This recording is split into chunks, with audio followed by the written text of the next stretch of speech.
Hello, my name is Tara Plasky, and my project's title is The Rhetoric and Materiality of Religious Objects in Early Modern England, Protestantism, Catholicism, and Arden and Faversham.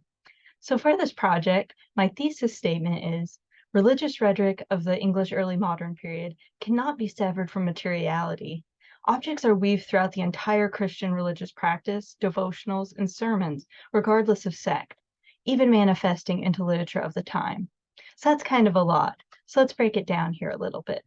So first, Protestants. During the Reformation, which was the split between Catholicism and Protestantism during the 16th century, Protestants attempted to sever their religion from materiality, believing that Catholic images and objects equated to idolatry. For them, idolatry created fears surrounding objects, which eventually manifested in several Protestant superstitions.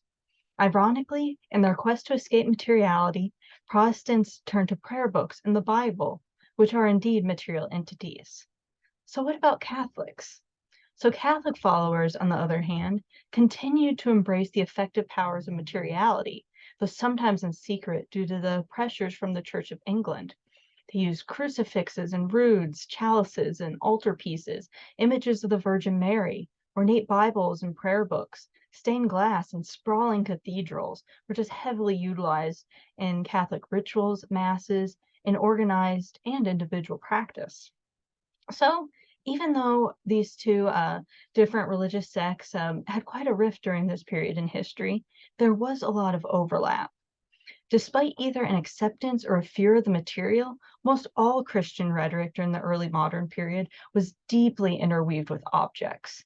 Even while Protestants tried to escape their material roots, they elevated the Bible and prayer books to relic-like importance, not unlike Catholic relics themselves. Therefore, the conflict between Catholics and Protestants evolved into a conflict between images and text. Conflicts wrapped up into visual religious rhetoric versus textual religious rhetoric. So any way you kind of cut it, this boils down to material rhetoric. Material rhetoric is the way that material objects can impact, sway, persuade, or emotionally affect humans. I frequently think of it as the way that material objects do rhetoric in the rhetorical situation. We're deeply affected by objects in our lives, even if we don't realize or understand it, just as the Protestants and Catholics felt. If we want to fully understand a communicative situation, we must take into consideration the interconnectedness of actions, objects, and words. So this all connects to early modern literature and drama. Since objects were such an important part of religious culture, they're often written about in literature and drama of the time. However, the representations often had to be muted or secularized to avoid criticism from the Church of England. Still, some playwrights found a way to include rhetoric about religious objects in their work, including Arden of Faversham, an anonymously written domestic tragedy from the 1580s. This play features a poisoned crucifix, a poisoned painting, and a prayer book, connecting to both Catholicism and Protestantism. In my research project, I therefore used this play as an exemplar of religious rhetoric surrounding objects during this period. So, conclusion.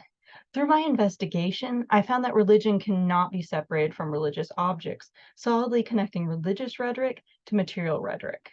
When considering religious rhetoric, one should consider the entire picture, which includes humans, objects, gestures, environments, and words. Otherwise, something will be lost from understanding.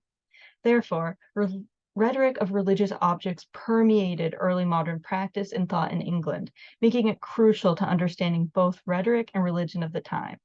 All right, thank you so much for listening.